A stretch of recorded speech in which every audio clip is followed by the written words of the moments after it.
I'm Abram, and I'm going to be your tour guide this evening. Hollywood, Tinseltown, Los Angeles, City of Angels, call it what you will. But it's certainly well known for all the glitz and glamour and also being a popular culture icon on the rest of the country, for the rest of the country and also for the entire world. But despite all the glitz and the glamour of Hollywood, there is a seedier underbelly to all of it. Dashed dreams, broken promises, and tragedy has befallen a lot of people, and there's plenty of stories of those. Now tonight, what I'm going to do is I'm going to expose you to a seedier side to these buildings that we're going to look at that are otherwise important landmarks. We are going to begin with the El Capitan Theater. Constructed in 1927 by Charles M. Toberman, this building actually was not meant to show films. It began as a live-action drama theater and pioneered itself as the premier live-action drama venue of Los Angeles. Shortly after its construction, though, the El Capitan Theater struggled to make sales because the Great Depression caused pretty much every business to see a huge decrease in business.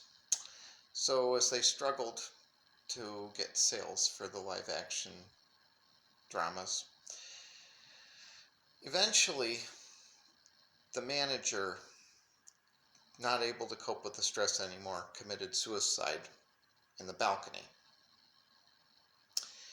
Shortly thereafter, the theater changed hands and they began to show films finally. The first one shown here was Citizen Kane, when all the other theaters rejected it because of the ties that that film had to William Randolph Hearst. And then for another 40 years they continued to own it until Disney purchased it in 1980, in the 1980s, and it changed hands once again. During that time, though, people started to notice strange things occurring. When they were remodeling the theater for Disney, tools started to move without any explanation, and doors were slamming shut without anybody being behind them.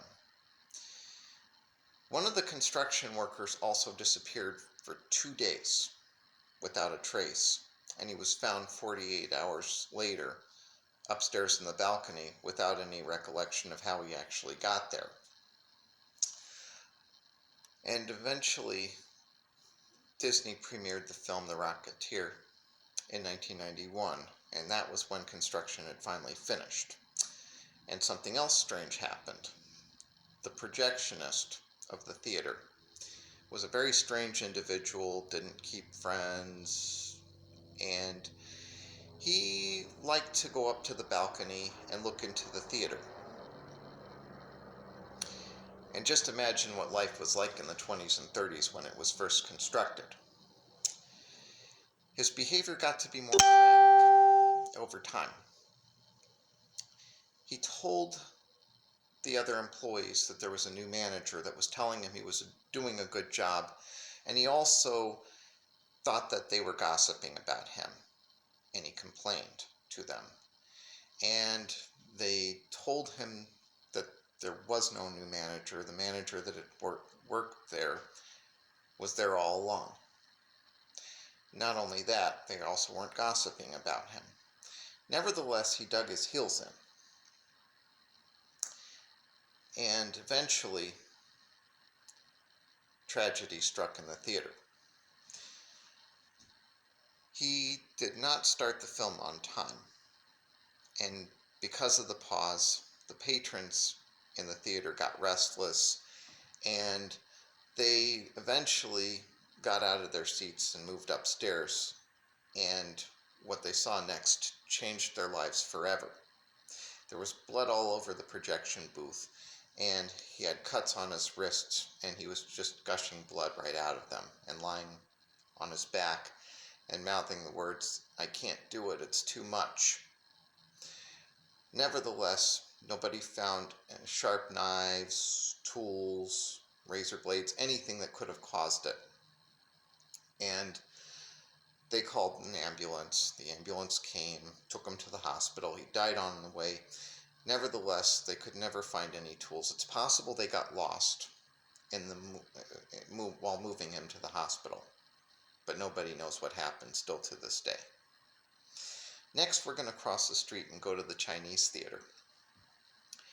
Now, the Chinese Theater was constructed shortly after the Egyptian Theater, which is part of the extended tour. If you're interested or you want to upgrade, if you're already participating on it, we're going to get to see it later. But Sid Grauman constructed the Chinese Theater, the TCL Chinese Theater, which was also the Mann's Chinese Theater before that. And it was used in the 1940s to show the Oscars. And as you can see around here, there's footprints, not just from famous people, but also there's Donald Duck's footprint there. There's Roy Rogers' famous horse Trigger. And there's also R2-D2. So they're not all human footprints and handprints. We aren't going to go inside, but at one time, Sidney Grauman built rooms for private gatherings shortly after the Oscars that were hosted in the 1940s. And there was also a speakeasy that was constructed that's still there. We're not going to get to go inside and see it, but they've kept the speakeasy exactly where it was when this theater was first constructed. And eventually, though, the rooms were destroyed.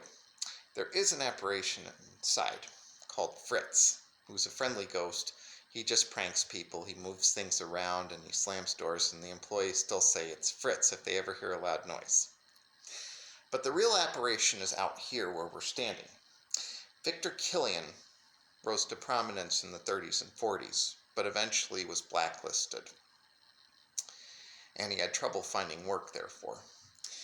Eventually, though, he would be cast as a soap opera actor and played Raymond Lackler in the Mary Alcott soap opera. One day in 1979, though, tragedy struck. He was walking home and stumbled upon a robbery in progress, and the two robbers, both men, turned on him, and he was bludgeoned to death. And they stole his wallet and ran away. And even though 911 was called, they were never captured. Still, people report seeing his apparition walking along the Chinese Theater late at night. One case of it, though, was a tourist who met him. And he was telling him about his acting career, that he was a prominent actor in the 30s and 40s, eventually had trouble getting work, but he was cast on a television show. And the tour guide not only appreciated his friendliness, but also didn't notice anything wrong with him.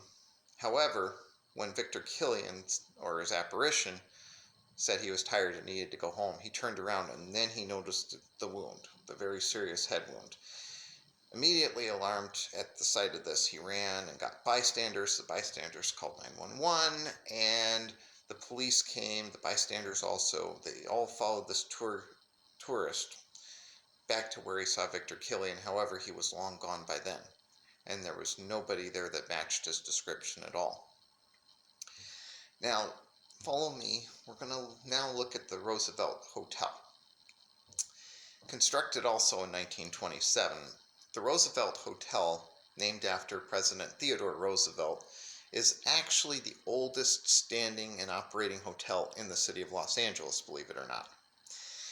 Now, since it's been around for nearly a century, there's bound to be things about it, and it's seen a lot of its share of things. Now, many famous celebrities, including Charlie Chaplin, Marilyn Monroe, who stayed in Suite 1200, and other celebrities, most recently Angelina Jolie and Brad Pitt, have stayed in this very hotel. However, Marilyn Monroe perhaps is the most famous resident. She booked a room in 1200, and her first 2 years of her career, and said they were the happiest years of her life. Guests report seeing her reflection in the mirror that was in the room. It was there for a while, and people would book that room just for the experience. However, the employees and the owner decided to move it downstairs by the elevator. People, however, still report seeing her reflection. And another celebrity apparition is Montgomery Clift, who filmed East of Eden inside of Suite 928. And apparently, shortly after the film, he passed. And his spirit is said to still be in 928. When guests are in the room, he often taps them on the shoulder, moves things around, and then usually stays there after the guests check out and he watches the maids work. But the creepiest apparition, though, is this girl that wears a blue dress named Caroline. One night, Sam, the security guard, this was in the 1980s, he was doing his rounds and he was on the 9th floor. And he heard what he thought was a girl sobbing. And when he went to check, he didn't find anything. However, when he went to the elevator, he finally sees a girl with her back to him and cradling her face in her hands and crying. And then his parental instincts kicked in, even though this girl was actually not allowed to be there, and she was also not supposed to be unattended either. Nevertheless, he went up to her and he said, "It's okay, I'm here to help." And he kept hearing her say, "Mommy, Mommy." And then Sam once again said, "I'm here to help. What's wrong?" Then suddenly she turned around and she shouted at him, "You're not my mommy." And she got up and he saw, instead of tears, black liquid oozing down her cheeks. And as she got closer to him, she began to dematerialize, and she eventually just disappeared altogether. Next, he thinks he's having a heart attack. He calls an ambulance for himself. They come, they get him, they take him to the hospital. But while he's there, the staff says that he's okay. He did not have a heart attack. It was likely just a nervous breakdown from working so much. He probably should just go home and get his rest. However, he resigned right after that.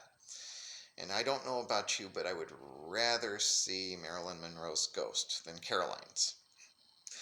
Now, our next spot that we're going to look at is going to be at the top of the hill. So we're going to need to walk for about 5 minutes, okay?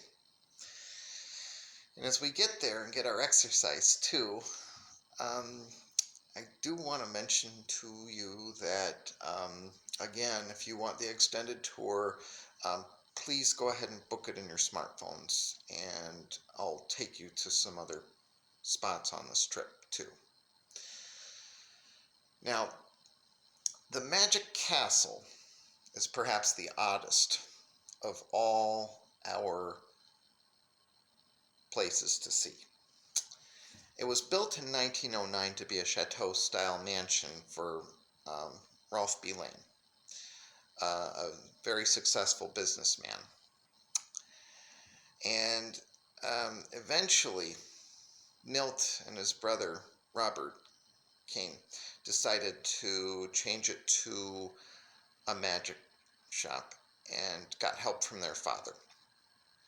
And now it's one of the largest syndicates of magicians worldwide, with 5,000 magicians that are members and perform.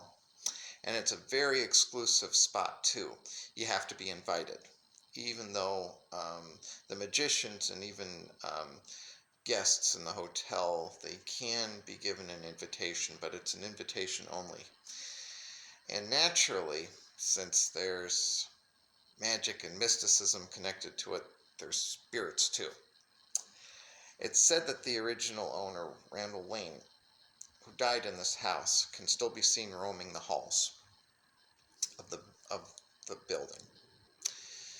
Also, in the cellar, there's a little girl like Caroline who haunts the place. And in addition, many magicians have committed suicide while they were waiting to perform, and it could be the pressures of another live performance, or it might be depression, or just mental illness in general. But the strangest story actually comes from not so much an apparition, but somebody who was set to perform. Matt Gilroy was a magician who had performed the disappearing horseman trick many times, actually, and he even appeared on Jay Leno's show. One day, though, he was waiting to open for an even bigger act. And while he was waiting, he heard voices say, "You're a loser, you're never going to amount to anything, you only have that one trick, and other than that, you can't do anything." And he became convinced there was a tape recorder somewhere that was planted just for him, and it was never ending. It would just keep running. So eventually, he lost his cool, and he started ripping all the pillows and the mattresses, everything. He just ripped it up, just like a tiger would do, while he was looking for the cassette tape, and he kept shouting out, "I know you're a recording, and I'm going to find you." The commotion caused one of the managers, though, to fire him on the spot when she caught it. And this happened in the early 90s. He lived for another 10 years and just died of natural causes after that.